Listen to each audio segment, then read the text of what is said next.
In today's episode, during listener Q&A, Daniel and I answer the question, just how old is an old house? And later, you'll meet Rebecca Hunter. Rebecca is an architectural historian and author of several books about mail-order houses, sometimes called kit houses. But first, I'm Stacy Grinsfelder. And I'm Daniel Cantor. And this is True Tales from Old Houses, episode 99. 99! Hi, Stacy. I'm so excited. It's episode 99. 99. As you sang, 99. Yeah, I've been working on my falsetto. I think that's just my voice. That's just How do you feel about 99?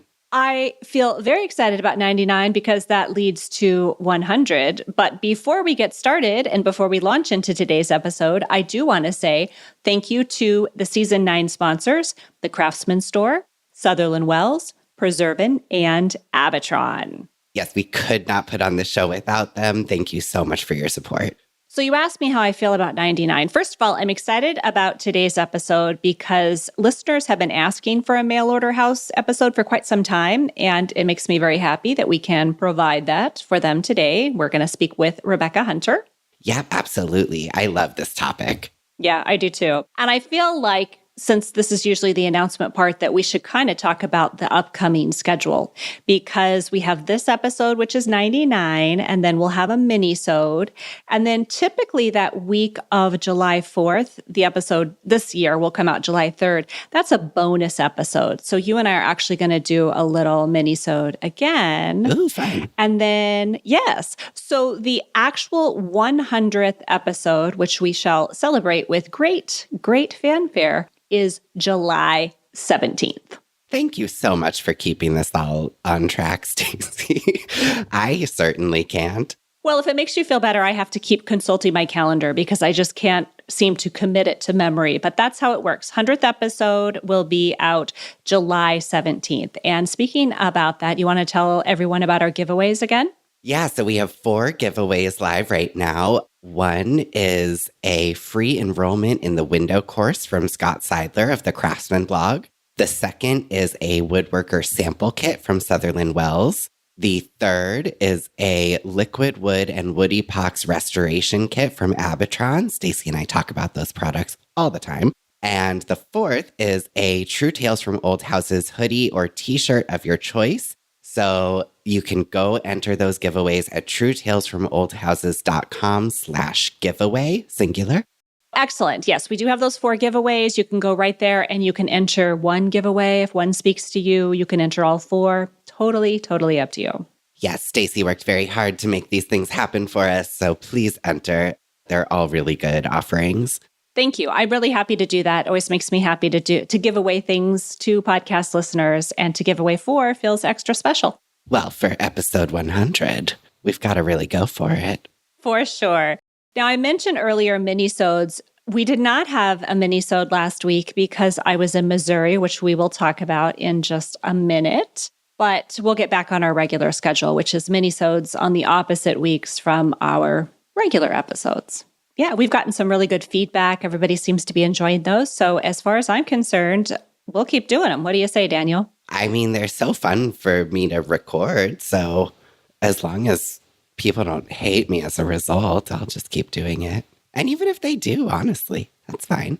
You are America's sweetheart. I cannot imagine that people are going to hate you for doing minisodes. So we'll just keep going.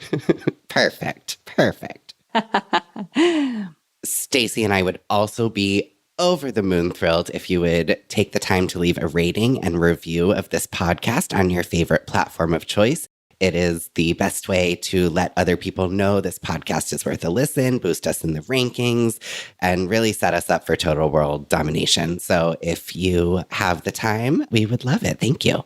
I don't know if this is the right time to mention it, but I'm going to anyway. The last review we got was from your mother. Is that correct, Daniel? It definitely was from my mother. You know, my mom has a really kind of distinct writing voice, I would say, because she went to law school. And so she learned how to write like a lawyer, but she's also like a really proud mom. So it's this really funny combo all the time.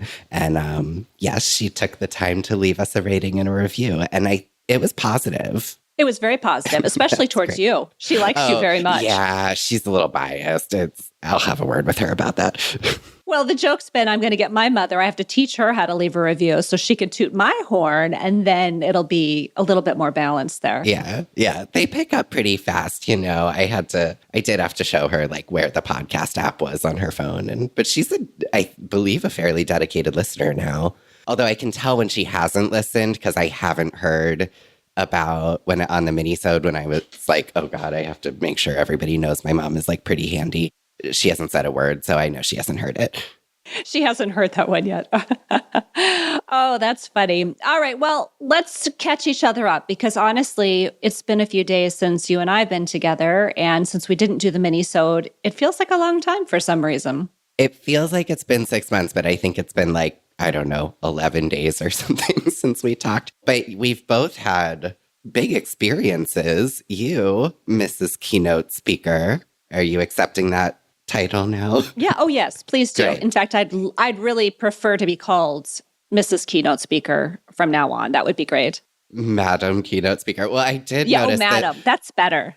I know this is an audio format, but Stacy's wearing a black turtleneck today, which is, do we call it a mock turtleneck? I'm not really sure. Yeah, it's a mock turtleneck. You look great. Yes. I don't think I've ever seen you wear black, though.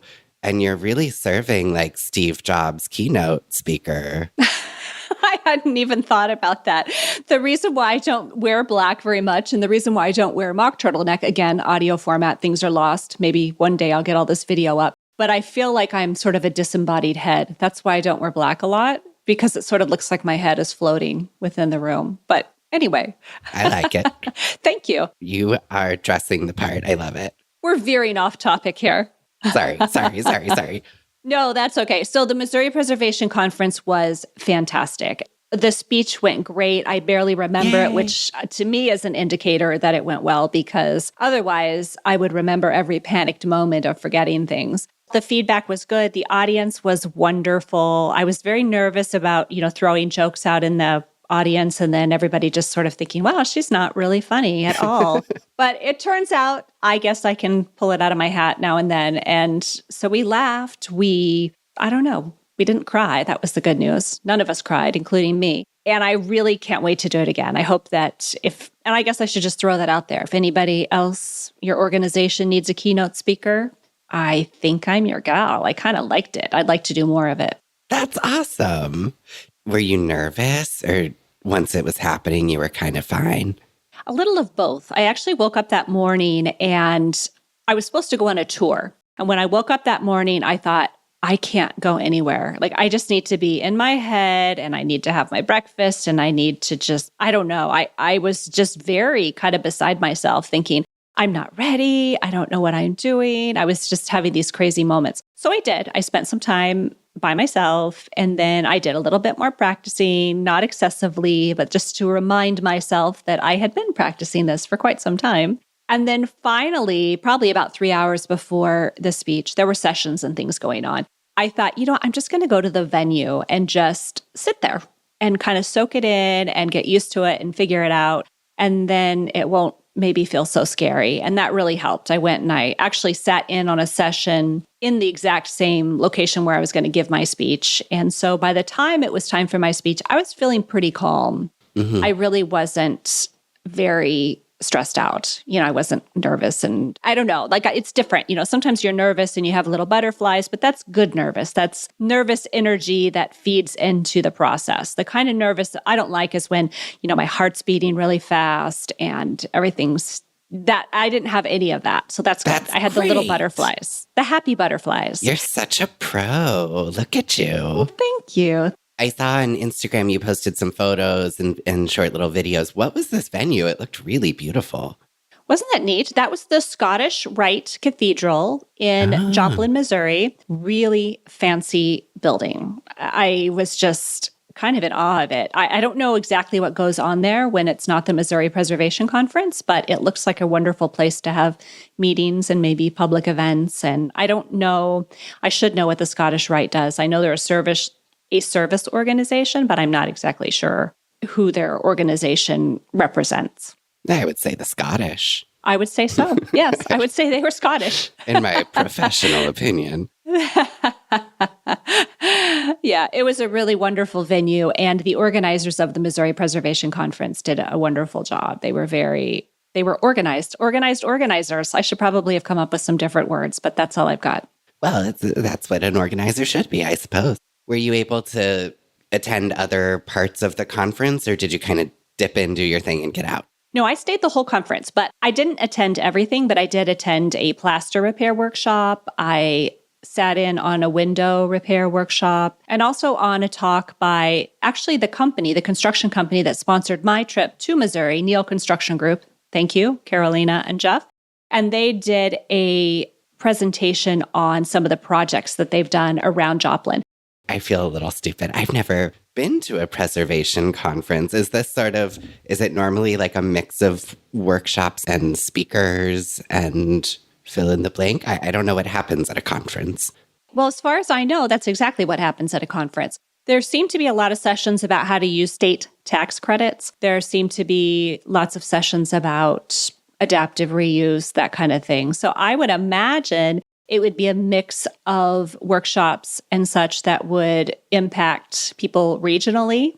You could probably take some of that information to your own state and apply it. And then there were general workshops like plaster repair and things like that that could benefit anyone who was there. So interesting. So cool. Well, welcome home. Thank you. Yeah, it was definitely a meeting of the minds and a means to get together with other people who have the same interests. Lots of fun. And thank you. I'm glad to be home. Proud of you. Look at you. Keynoting. Thank you.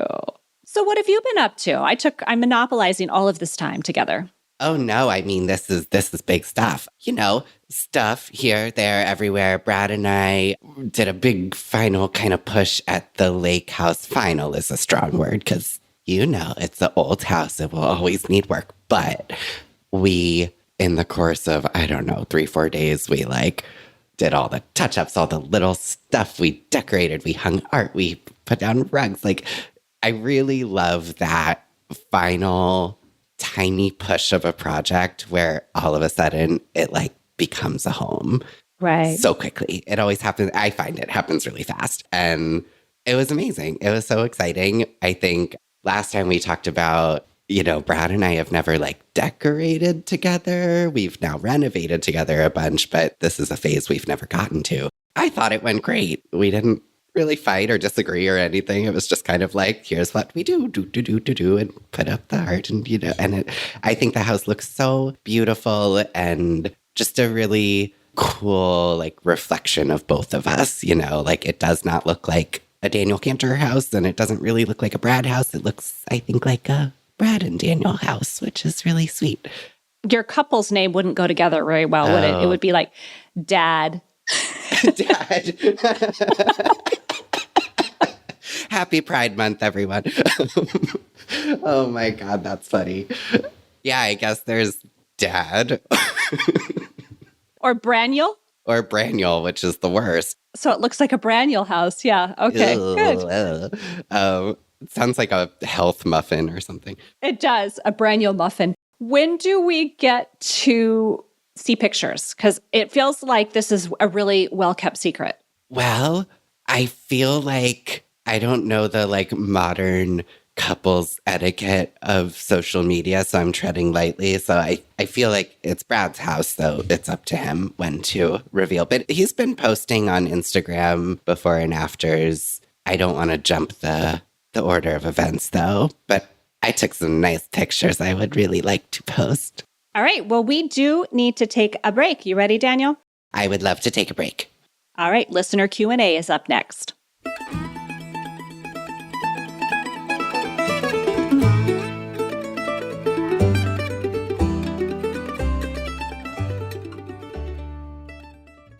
True Tales from Old Houses is supported by The Craftsman Store, another excellent resource from our friend Scott Seidler of the Craftsman blog.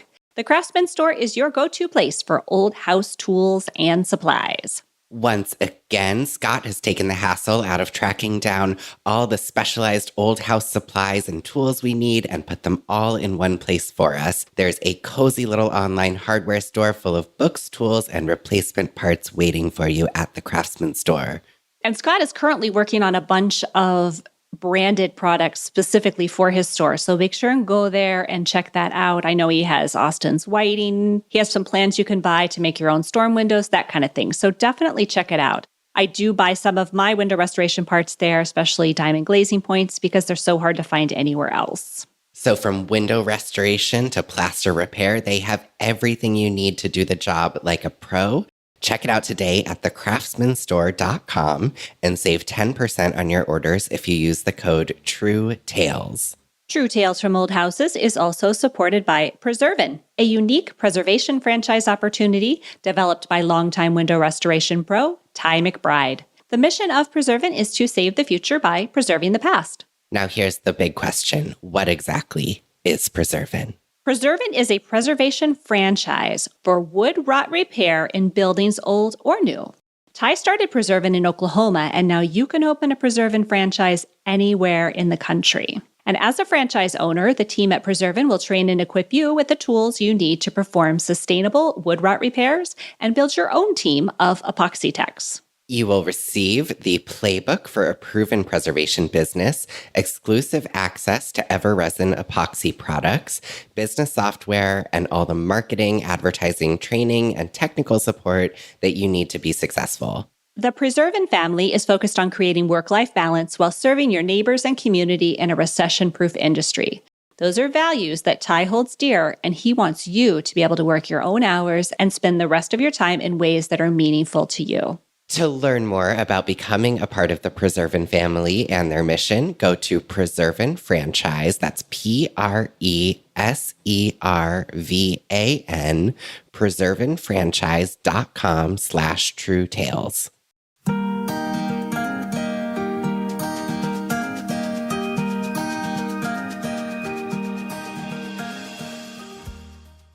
We are back, and it's time for listener Q&A. Are you ready? I'm so ready. I think I'm ready. What's the question? Today's question comes from Sarah, and she asks, are mid-century enthusiasts included as part of the Old House Lovers Club? Stated differently, what age constitutes an old house? And then she goes on to say, as a mid-century homeowner and period preservation enthusiast, I'm always curious whether others include us as part of the old house community. I like this question. I do too. So I know the technical answer. Do you know the technical answer? Well, I guess the closest thing I know to a technical answer maybe is an antique is defined as over 100 years old. Okay. So in houses architecture, it's over 50 years. Oh, I knew that. Yes. Actually, I kind of did know that because Caitlin told us on the Preservation Peach episode.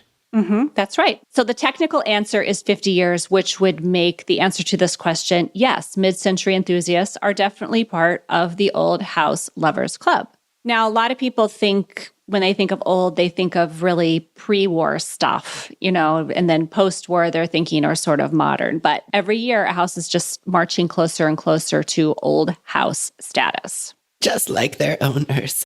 It is true. It is true. Now, I guess I did want to offer a little difference between historic and not historic because there are some technicalities, but we kind of use the word historic to mean more than one thing. I'm not really giving you a chance to talk, so I guess, should I just keep on talking? Yeah, because I feel like I have feelings about it and you have facts about it. So tell me the facts, please. Okay. So I'll tell you the facts and then you can tell me your feelings. How's that? Okay. And we will answer this question.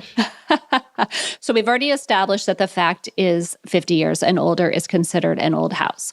Now, when I talk about historic, anything old like that can be historic because it was built during a time period in history or it was built using methods that are now historic, but it doesn't necessarily have to be historically significant. So sometimes when we say that houses are historic or buildings are historic, it's true. It's absolutely true.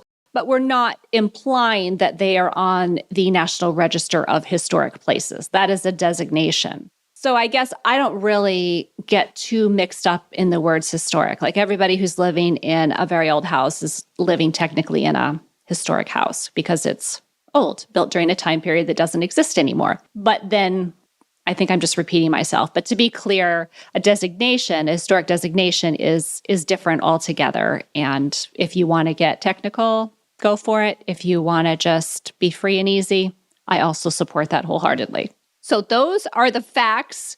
Now tell us your feelings, Daniel. Oh my. I have so many. How much time do you have? So my aunt and uncle are amazing collectors of all sorts of things, including antique oriental rugs and mid-century furniture, in case anyone was curious where I may have picked up that combo. And one of the things they said to me once was everything was new at one point. So that sort of helped me reframe the idea of kind of what is worthy of preservation. And I think where I sort of fall is that history exists in a context, right? So my house is old, but it's not just old because it's built of really old wood and it's post and beam construction and these things. It's also old because it really speaks to kind of the time and place that it was constructed. And so the construction techniques in Kingston, New York appear to have lagged behind a lot of areas of the country a little bit. So post and beam construction seems to have stayed around here longer than it did elsewhere. So there's some really kind of interesting elements of the house that I think make it significant in some way. And I think that that's completely true with mid-century homes, whether they're really modest houses or really cool mid-century modern masterpieces. They exist in that fascinating post-war context of America, or I guess anywhere, but I'm talking about American houses. America kind of figuring out how we're going to house people after the war. And I love that we're talking about this on today's episode because Rebecca's interview about kit homes is also just this amazingly fascinating historic context that those things happened in. Yeah, I think mid-century is absolutely historic based on my feelings and Stacy's facts. You get to decide if you live in an old house, I guess. Right. And Sarah asked, she said, are we included as part of the Old Lovers Club? And I would say, absolutely. Welcome to the Old House Lovers Club, Sarah. You and all your mid-century enthusiast friends. You are always welcome. I mean, as long as you can pay the membership, it's very expensive, payable Absolutely. To True Tales from Old Houses. Just put that on the memo line and we'll send you your ribbon. Well, thank you so much for that question, Sarah. And if anybody else has a question out there for Daniel and I to answer during listener Q&A, please go ahead and submit it through the contact form over on truetalesfromoldhouses.com. Thank you. Thank you, Sarah. All right, Daniel, we need to take another quick break. Yes, we do. Let's go. We'll be back.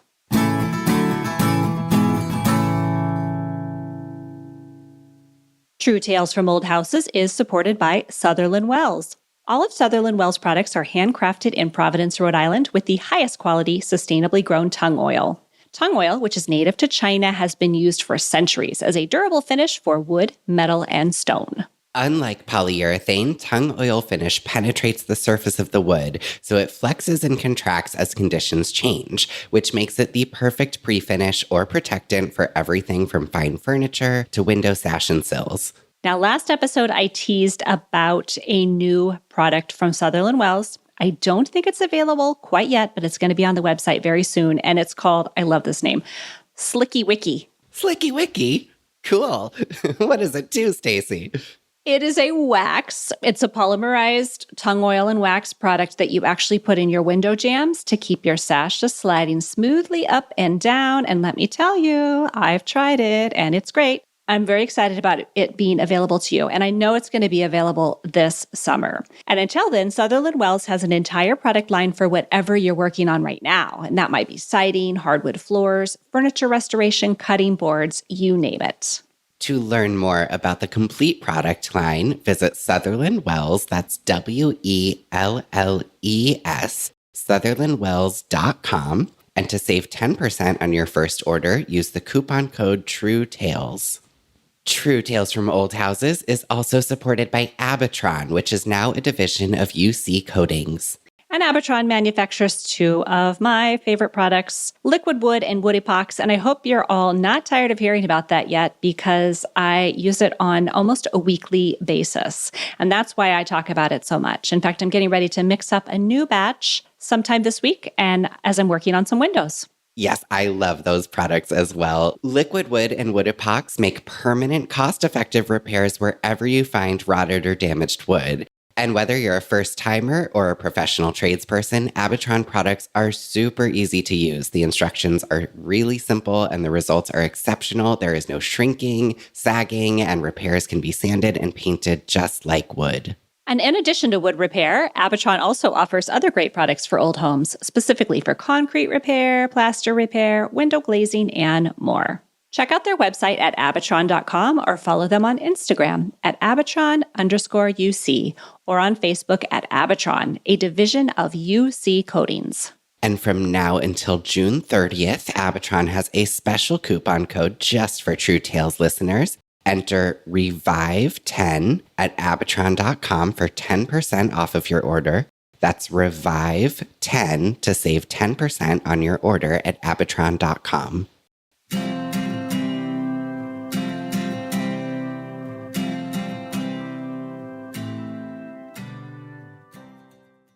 Our guest today is Rebecca Hunter. Rebecca has spent the last few decades documenting the history of mail-order houses across the United States. And as we mentioned at the top of the episode, she's the author of several books on the topic, and we've linked those in the show notes.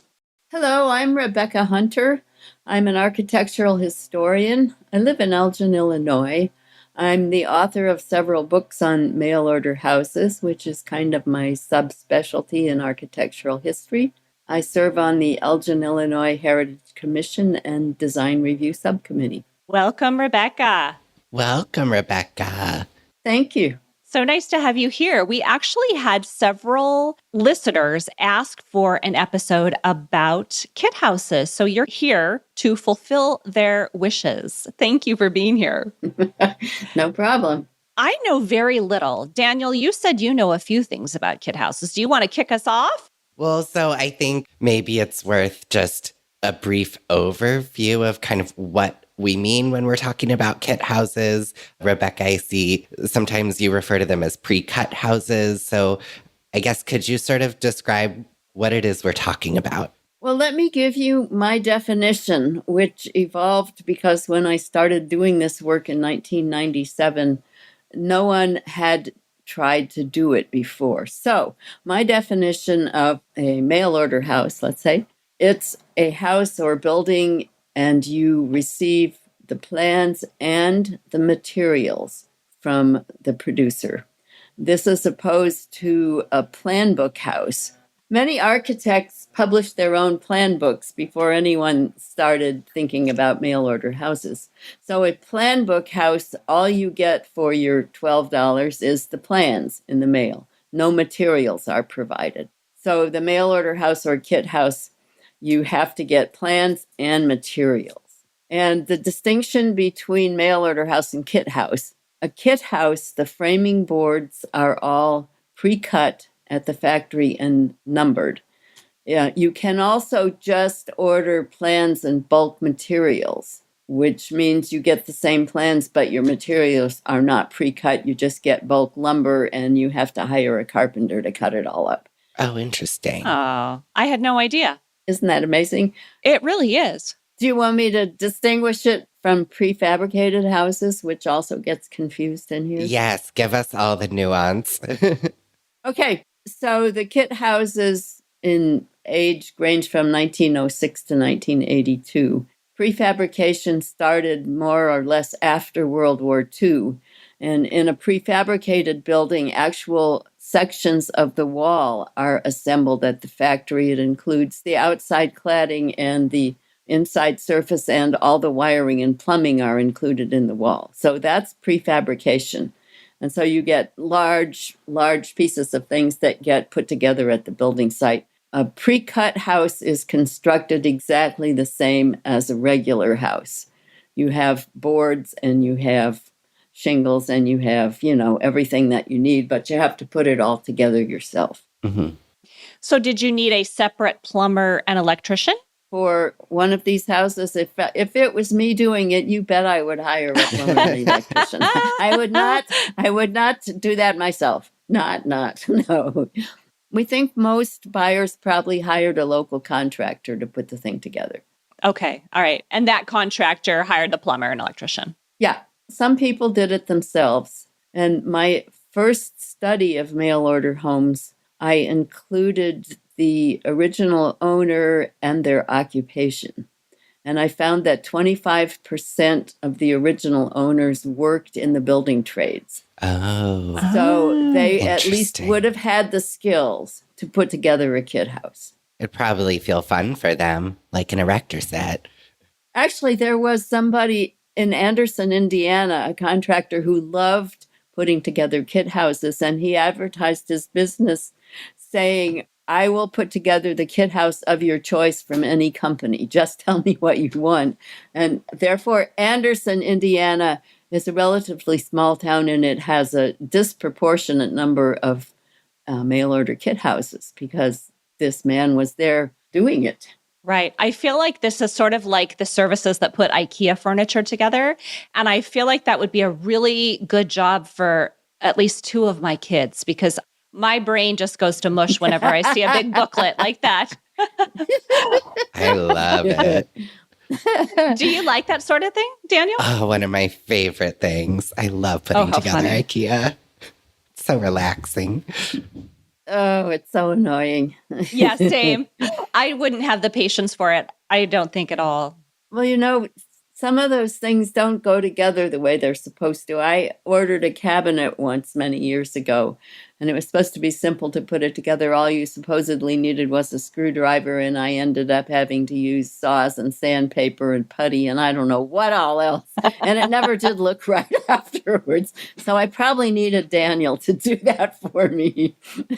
I'll be right there. How many screws did you have left over at the end, too, Rebecca? That's my problem. I know they always send extra, but it's not an unlimited amount. It doesn't seem like the amount that I end up having left over for sure. So where's the largest concentration of these types of houses, or were they all over the U.S.? They were all over the U.S., but I have to say, in terms of numbers, Michigan is going to beat everyone else out. Really? Michigan is where this whole thing started with Aladdin Company in Bay City, Michigan in 1906. In addition to Aladdin Company, there was Lewis, who was also later known as Liberty, and Sterling Companies, and they were in business all the way from 1906 till Aladdin closed in 1982. The other companies got into the business later, and they were all out of the business by 1945. Wow. So Bay City was still doing kit homes in the 1970s and 80s. And they also had the big automobile manufacturers who put up hundreds of homes for their workers. I think there's one town that has 1,000 homes from Sterling Company that were put up for auto workers.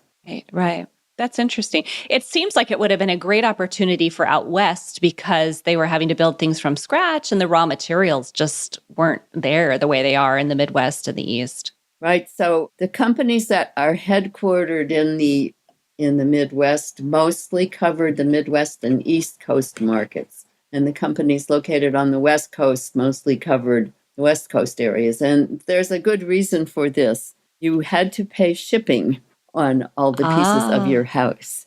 And therefore, people were very likely to order from the company that was closest to them. Sure. For example, I have never seen a Sears house anywhere on the West Coast.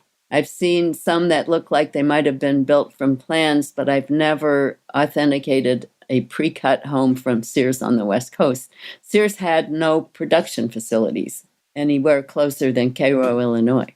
Speaking of, this could be totally my own ignorance, but I feel like if you say kit home or mail order home, it's like synonymous with Sears Roebuck. But how big of a market share, I guess? There's a reason for that. Sears was still in business until very recently. Everyone in the whole country shopped everywhere from Sears, rural areas, city areas, small towns. Sears was where you went to get your stuff. And so everyone has heard of Sears. The other company that people might have heard of would be Montgomery Ward. Now, they went out of business, in the 90s? Somewhere around there. Anyway, so Sears and Ward's are companies that people have heard of. No one has heard of Aladdin, Liberty, Sterling, Lewis, Gordon Van Tyne, Harris Brothers, Pacific Homes. Right. So Sears was neither the first nor really the most popular. They were not the first in the business or the last out of the business, and most homes were sold by the Aladdin Company of Bay City, Michigan. Fascinating. So we should call them Aladdin houses. We should call them mail order houses. Okay, you're right. We should. Mail order houses. Mail order houses. That's what I keep trying to get people to use the term mail order houses, but it's difficult. Yes. It's difficult. Well, we will learn from that. I thought this was another ship versus boat situation. Daniel and I got into the thick of it accidentally. We interviewed a really nice guy who's restoring a ship, and we kept calling it a boat. And he was so nice, he never said anything. But apparently there's a boat ship issue. Like, you want to call a ship and a boat's a boat. So, so we will stop calling them kit houses. Yes. We will start calling them mail order houses from this point forward. Just don't call them Sears houses. Okay. Noted. You can call them mail order or kit. I don't care, but just don't call them all Sears houses. Gotcha. Okay. We're already learning so much. Yes, definitely. So I was wondering, what is the main reason why people would order a kit house, mail order house, versus just having one built? Money. Oh, okay. Satisfied buyers claim to have saved over 1/3 of the cost of standard construction by using pre-cut. So if you get something pre-cut, you do not have to pay a carpenter to measure and cut every board, and you are not left with an annoying pile of lumber that all the ends of the boards you cut off that you had to pay for, right? Right. So it was much more efficient. Also, you saved because you got everything from one source. You got the lumber, the roofing materials, the nails, the screws, the paint, the varnish, the windows, the doors, all from one source. And because of mass production, your supplier could pass savings on to you. And it seems to me, or at least I feel like I've heard, that these houses are actually pretty exceptionally well built usually because you were following it was less room for error for a contractor to kind of screw up.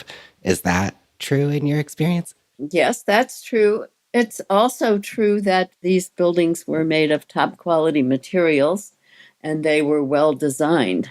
So they're going to last longer than anything being built today, if you want my opinion. It seems that way. Could you describe for folks that may not be familiar, like these came in a huge variety of styles. So how did that come about? And I don't know, do you have a favorite or? Oh, of course I have favorites, but I'll tell you, it came about because anybody who's selling anything wants to sell as much as possible.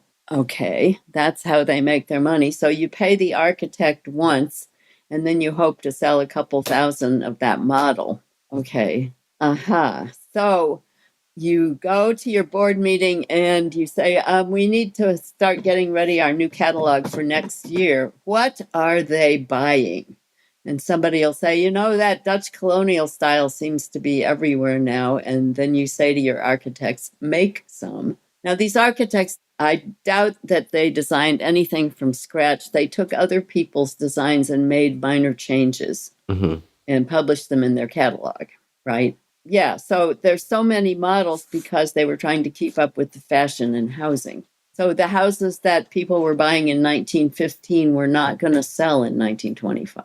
So they kept updating the catalogs and adding new models. And, of course, taking away the models that hadn't sold. It's wild. When you explain this, it makes so much sense. It's just like selling any other thing. I just hadn't really thought of it before because a house just seems so large scale. But of course, it's just following fashion, pay the architect once, use their design plans over and over again. Yeah. Interesting. I think what's so interesting is I think we hear mail order house or anything that isn't custom designed and built and think of a box. But like, if you go look at these houses, I mean, you have everything from the Dutch colonial, like Rebecca mentioned, or the Americans Foursquare, or the earlier ones. I think, you see these massive looking Victorians that are very ornate. Like, these were not plain houses by any means. And Right. And lots of bungalows. yeah, lots of bungalows. Lots of bungalows. It's because in 1920, after World War I, the population shifted from rural to urban, creating a huge need for housing in cities and suburbs. It's also true that the war depleted our materials and money, and people could not afford to build those big houses anymore. And so houses got smaller, and that was just the era of the bungalow right after World War I. Going back just a little bit, do you think those architects, or do you know if the architects did they just dedicate themselves to these kit house drawings, or were they working other ways doing, designing custom houses? That's an interesting question, Stacy, because for the most part, we do not know who these architects were. We see pictures in the catalogs of a room full of people at drawing boards. And if you look at the blueprints, you don't see any architects' names. Everything is just initials, drawn by, reviewed by, approved by, and it just has initials. We know that the head architect at Aladdin Company later went to work for Sears, but other than that, we don't know names of the architects. And so I think they were probably junior architects that were just hired out of school to sit and make changes in plans. Wow, this is so fascinating. Yeah, I'm really loving this. I know so little. How did these kits arrive? If I placed my order, how long did it take? And then what did that look like when it arrived at my location? Did I have to have the property all ready for this house? Okay, so your purchase from the mail order house company includes plans and building materials and roofing and all that kind of stuff. It does not include the lot or the foundation or the construction labor. So those prices in the catalogs look really low. So for $2,400 in 1925, you can get a 2 to 3 bedroom house. We don't know exact construction costs and foundation, but we extrapolated that if you double the price in the catalog, you'll be close to what the buyer would have to pay for the whole thing. Okay. Including your electric and your plumbing. The kits did not include electric appliances or plumbing. Now, most of the companies that produce mail order homes, Sears and Ward's, Harris Brothers, Gordon Van Tyne, they also offered plumbing and electric and heating plans, but that was extra. You got your windows and doors included, but if you wanted screens and storms, you paid extra. Built-in cabinetry was available from most of the suppliers, but you had to pay extra. Interesting. So the price in the catalog might include your hard southern yellow pine as the main material for your trim boards and cabinetry. But if you wanted cherry, you could get that, but you had to pay more for it. Wow. So there was actually a lot of customization available. Yes, there were lots of options available. And so it arrives either by boat or freight. It arrives by boat or train. If, like Gordon Van Tyne Company was right on the Mississippi River in Davenport, Iowa. So if their buyer was accessible to the water, they would stick it on, I don't know whether to say ship or boat. Ship. It's a ship. It's a ship. Yeah. It's a ship. Okay. They would ship it. Let's just say they would ship it. Now, if the company didn't have access to water, like Bay City, Michigan companies did and Gordon Van Tyne did, but the other companies didn't really have access to water, so they shipped by train. And a normal size house would probably fill 2 boxcars on a train. And so the materials were put on the train and sent to the depot nearest where you were, and you had 3 days to unload your stuff and get it to your building site. Wow. So assuming you've done your pre-work and had the foundation done and everything, do we have a sense of how long construction generally took? I know it would obviously vary by size and everything, but... We don't have a good sense of that. It depends on the size of the building and how many workers you have. Sears had in one of their catalogs, they built an identical house from a pre-cut kit and from bulk materials. And I think it was a little like 2-bedroom cottage, and I think it's took something like 534 hours. But we don't know how many people were working on it. And it compared the time it took to build it with or without the pre-cut kit. Mhm. But we don't have good data, so I don't like to make statistics out of that because our data is not good. Interesting. I feel like there's so much kind of odd information out there that sounds inaccurate. Like I've definitely read in the past that, they were built, it was like a good old fashioned barn raising and people would, invite their families out and 4 days later they'd have a house. And I don't see how that's possible. That could work. Okay. That could work. It could work. Actually, 5 of the mail order house companies also sold farm buildings, barns and chicken coops and granaries and hog sheds, everything you'd need, including outhouses for your farm. And my colleague Dale Willicke and I have published a reprint of the 1919 Sears Roebuck Book of Barns. Oh, very neat. Is that available somewhere? It's available from Amazon.com and from me. Okay. And what is your website? kithouse.org, or they can just email me. We'll put all that information in the show notes too, so people can contact you to purchase a book if they like. Yeah, that's not a problem. Excellent. So barns, I'm just picturing myself thinking, I want a farm. So here's what I'm going to do. I'm just going to order my house, my outhouses. I'm going to get some chickens, order my chicken coop, my barn, and just put my house together like that. That's so wild to me. Yes, it really happened.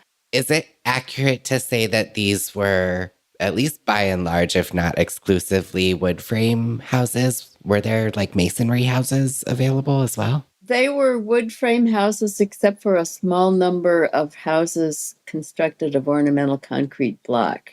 Interesting. I think Sears had 5 or 7 concrete block models, and Ward's had 2, and none of the other companies had any. So yes, you can say they were frame construction.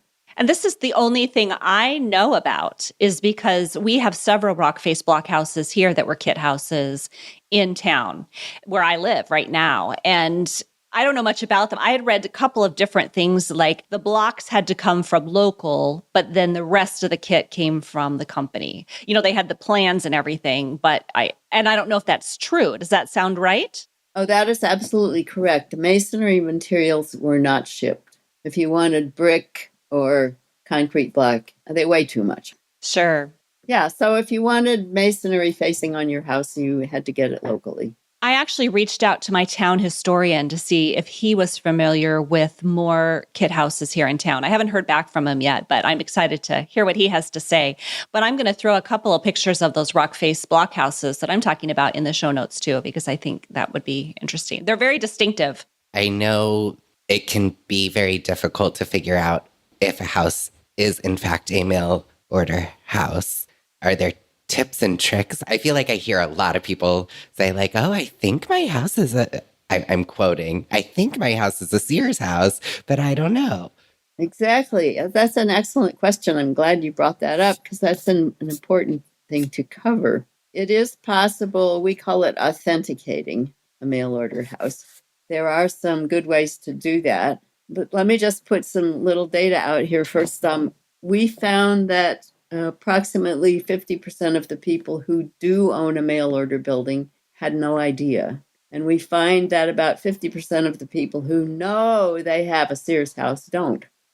So you're right. It's very confusing. So the easiest way to prove it probably is to find the part numbers on the framing boards. If you show me part numbers, I will say mail order house. Sears and Ward's offered mortgage financing. So if you can track down the mortgages, you've got another good indicator. All of the companies put some kind of shipping label on the bundles that were going to the buyer. And these would be randomly, you bundle up a bunch of lumber and then you stick a label on it somewhere on the outside. So the shipping labels could appear on any board. And some of the companies used an ink stamp shipping label, and some of the companies used like Sears had a 4x6 paper label that they glued onto a random board. Gotcha. So if you find the shipping labels, I can't tell you it's a kit house, but I can tell you it came from Montgomery Ward or Aladdin Company or Sears. Because if you ordered bulk lumber or doors or anything from those companies, the same shipping label is going to be on your stuff. Right. I was just going to ask that. The part numbers prove it's a kit house. The shipping label tells us whatever it is, it came from Gordon Van Tyne. But it doesn't tell us it's a kit house. Gotcha. Some people have the blueprints still. That's a very good indicator. Some people have correspondence from the mail order company. But our real joy and gem here is the Aladdin Company of Bay City, Michigan. Back to them again. They are the only company whose sales records have been preserved. And they are at the University of Michigan at the Clark Historical Library. And you can actually get someone to look up your town and tell you what orders went from Aladdin Company to your town. Interesting. That's an excellent way to find out. Another thing that we have used, actually, I published a whole book about this. All of the companies publish testimonials from satisfied buyers in their catalogs. And I have gone through all the catalogs from everybody and compiled a list of these testimonials. So what you usually get is the name of the city and state and the name of the house model. You usually don't get any information about who bought it or the street address. But I published a book. My first book actually was called Putting Sears Homes on the Map. And this is a compilation of all the testimonials from all the Sears Modern Homes catalogs. So you can look up, actually, you could look up your city and state and see if there was anything listed there. We've done this for the other companies, but we've never published it in a book. Also from Amazon.com or from me. Do we have any sense of how many kit houses that were built are still standing? Well, I'll tell you what, with the testimonials, it's really hard to get data here, but looking at our testimonials, we are crazy. We love, our favorite way to spend our time is to go to some town where we've never been and drive up and down every street looking for mail order houses. But when we have the testimonials, we go to a specific town and we're looking for a specific model, and we're finding 50% of them. Wow. That seems like a very high success rate. Most of the ones we're finding are in the towns and cities. Many of them, of course, were built in rural areas, but it takes way too much time to drive for miles and miles and miles and miles, and there's only 20 houses in your miles and miles. So we had for towns that had a lot of growth in the 1920s. That's our best thing. The best year for selling mail order houses was 1928 to 29. And then we know what happened in November of 1929. We heard about Great it. Depression came along. Yeah. We heard about that. Housing starts were down 52% nationwide. Oh, Sears suffered a lot because Sears offered that mortgage financing, right? And they lost over $8 million in uncollectible mortgages. And that led them to close the Modern Homes division in 1932. And they reconsidered and decided to open it. And so in the fall of 1933, they published another catalog. It had a limited number of houses, and it was very simplified construction. Instead of using hardwood everywhere, they started using plywood and steel beams. And they stumbled along for another 7 years before they closed the Modern Homes division in 1940. Yeah, Gordon Van Tyne, Aladdin, Lewis, and Sterling all stayed in business during the Depression and World War II by making other things like pallets, and they built a lot of army barracks, but they weren't selling much in the way of houses. So economic hard times. And then after World War II, prefabrication was the way to go. So instead of one family buying a single house for themselves, you had developers buying large tracts of land and subdividing it into lots and selling the lots and offering buyers a choice of house plans, a limited choice of house plans that were prefabricated. Like Levittown style. Yeah, the whole housing industry, the construction methodology changed. And I'm always amazed that 3 companies managed to stay in the pre-cut business until the 70s and 80s. Yeah, that's amazing. And what did that look like in the 70s and 80s? I can't even picture what they would be selling. I mean, Okay, this is a quiz, Daniel and Stacy. Okay. Are you ready? ready. Uh-oh. What were they buying in the 1960s and 70s and 80s? Fallout shelters. I thought it was a solid guess. Ranch style houses? You got it. You're a winner. You're a winner. It was the era of the ranch house began after World War II. They wanted a modern ranch home. Right. And so the mail order company said, make some. Fascinating. Wow. So did prefab just end up killing the kit house, the mail order house? Was that sort of the end of the beginning of the end? That was kind of the beginning of the end. Yes, I think it was. I think that's an accurate assessment. Do you think there's any possibility or reason that pre-cut housing should make a resurgence or will make a resurgence? I have trouble imagining that. Some people are still interested in the idea. Economically, I don't think it's going to play, but wouldn't it be nice? But to me, the main difference is our construction today is not made of good materials anymore. It's true. I would not buy a new house today. I don't want to live with OSB and plywood that's full of toxic glue. And I have my 1923 bungalow with hardwood floors everywhere. Is yours a mail order house? It is not. It is not. It's an arts and crafts bungalow built in 1923 by a local cement contractor. Elgin has a unique historic district. We have a non-contiguous historic district. That means it's not limited by boundaries. So anywhere within the city limits, if you own a house that meets our definition of bungalow, you can opt into a historic district called the Elgin Bungalow District. Huh. And it gives you all the advantages of being part of a historic district, eligibility for grants and things like that. So my house is in the bungalow district. That's really But, neat. you know, I have some favorite mail order houses here in town, and if some of them came on the market, you know, I have my eye on one, and the owners know it.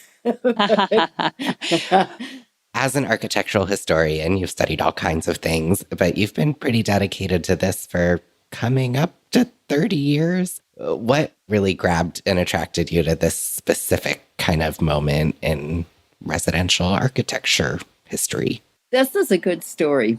The first thing you need to know is since I was 12 years old, I have done research of one kind or another. You know, I get interested in something and I want to know more about it. So I start doing research. So when I bought my arts and crafts bungalow, the first thing I did was go to the library and start researching bungalows.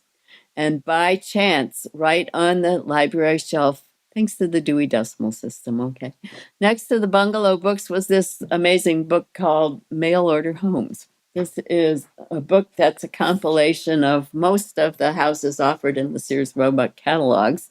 I took the book off the shelf and started thumbing through it, and I thought, wow, way cool. Checked it out, took it home.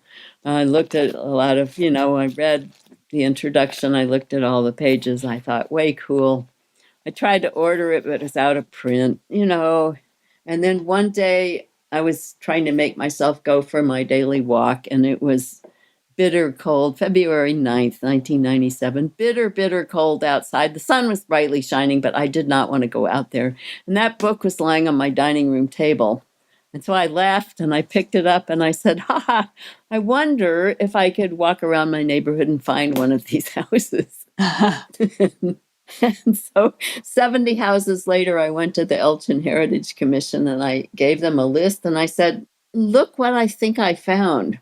Does anyone here know anything about these? And they all looked at each other and shook their heads and said, no, but could we hire you to do a survey? And being who I am, I didn't say something like, oh, come on. No, I mean, you don't want to, no, you can't hire me. I don't know anything about this. I just was curious. No, I didn't say that. I said, sure. Fake it till you make it. And so that's where it all started. Oh, that's awesome. really great. Yeah. And now you're the foremost expert on mail order homes. Amazing. One of them. I'm not the only one. Well, we have been pleased to have you here, Rebecca. Thank you for sharing all of this knowledge with us. And really, I had no idea. I didn't realize how much I didn't know until we started talking to you. Well, glad to help out there. Yeah, thank you. This was so fascinating. Thank you so much for coming on. Thanks again. Thank you, Alrighty. Rebecca. Thank you for listening to True Tales from Old Houses. And thank you to our guest today, Rebecca Hunter. To continue the conversation, please join us over on Facebook and Instagram at True Tales from Old Houses. You can follow Stacy at Blake Hill House or myself at Daniel Cantor. And to learn more about everything we discussed in today's episode or to request a transcript, visit truetalesfromoldhouses.com. Until next time. See you on the minisode.